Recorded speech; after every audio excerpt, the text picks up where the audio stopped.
And now we're going to look at Module 3 from the training manual. In this module, we're looking at how we create change and move forward. So creating change, shifting social and gender norms in our schools. Within this module, you will find one tip sheet, which is focused on what we can do to transform social and gender norms in our schools. And then you'll find 4 activities, which are provided within this e-module to build upon one another and help young people to draw out the kinds of social and gender norms they find in their schools and how they might begin to design safe spaces.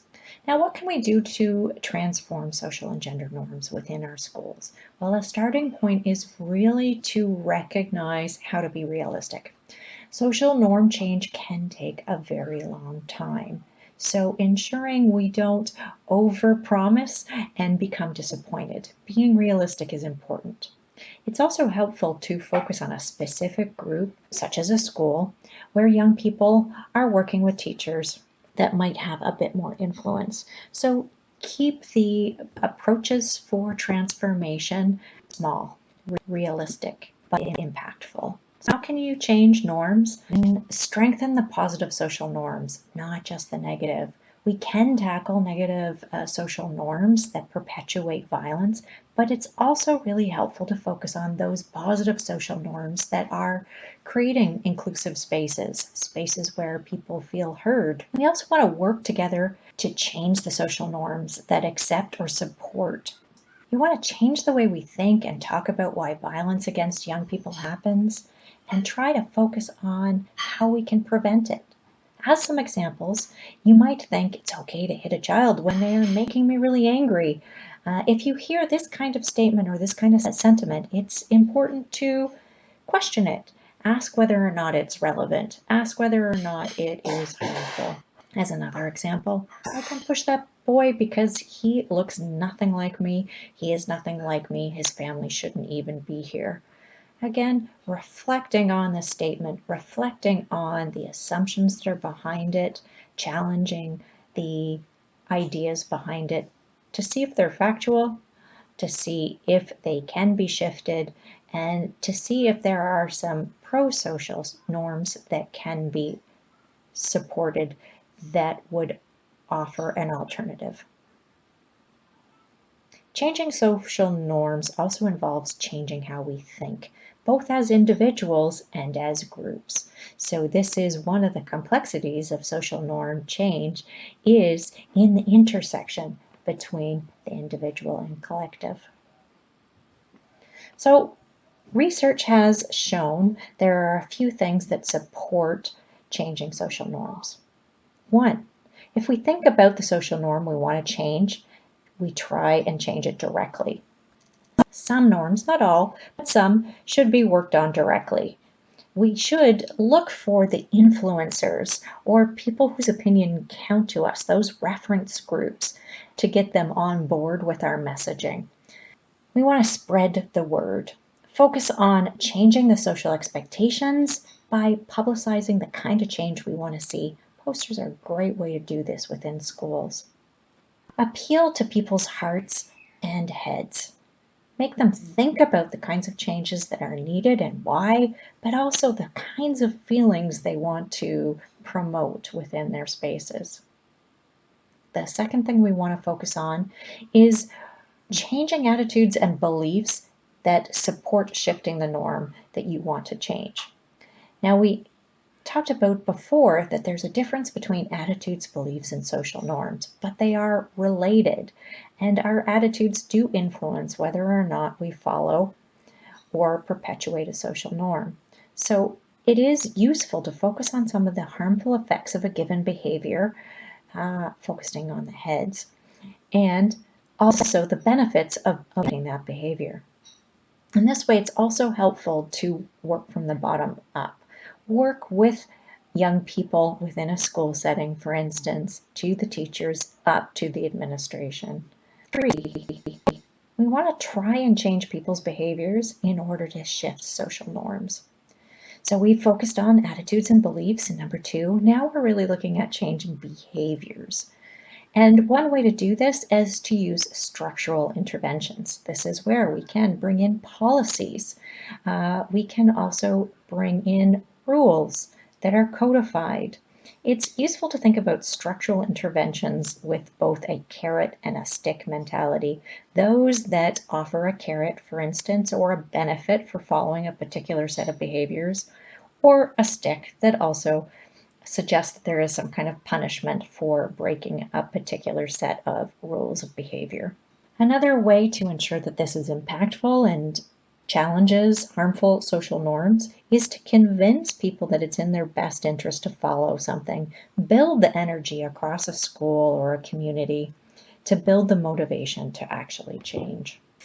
We want to create pro-social or positive spaces. So it's not just about behavior and attitudes and values, but we also want to have physical spaces because we know social norms are attached to particular spaces.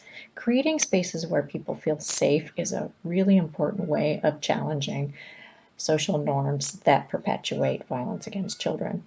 In order to do that, we need to understand social norms, where, when, and to whom they happen, and to foster safe spaces where people are encouraged to have positive social influences.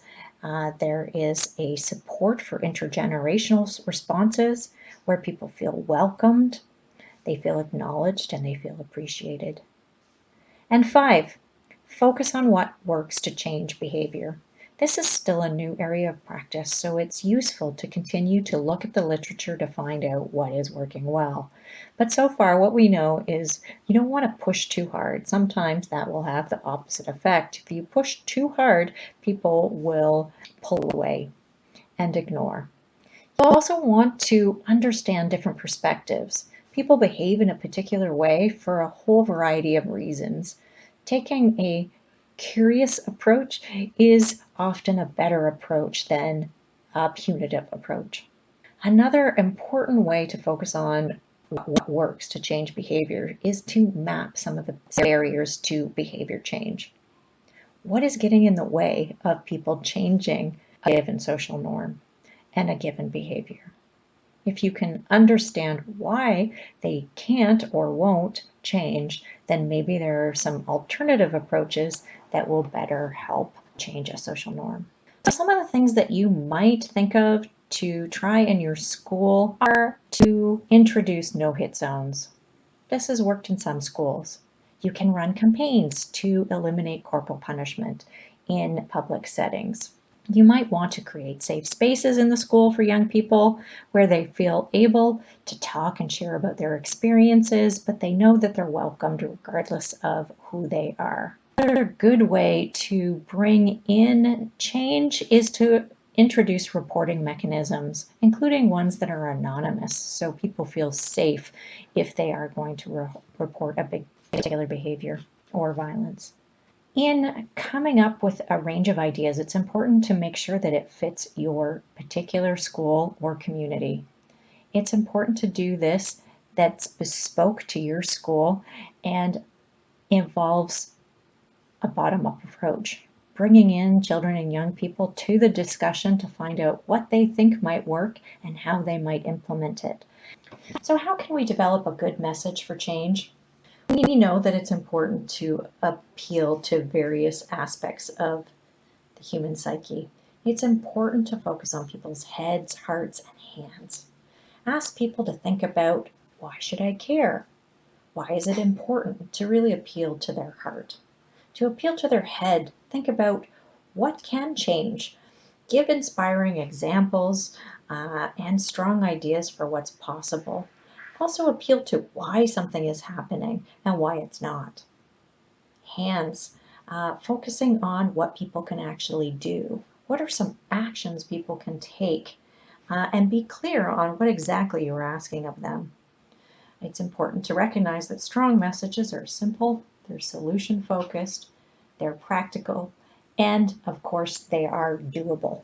And what's important is within the realm of addressing social norms that perpetuate violence against children, it is useful to ensure that you have good, strong intergenerational partnerships to support strong processes. So it is fantastic when children, young people, and teachers and school administrators can work together to affect change within their schools.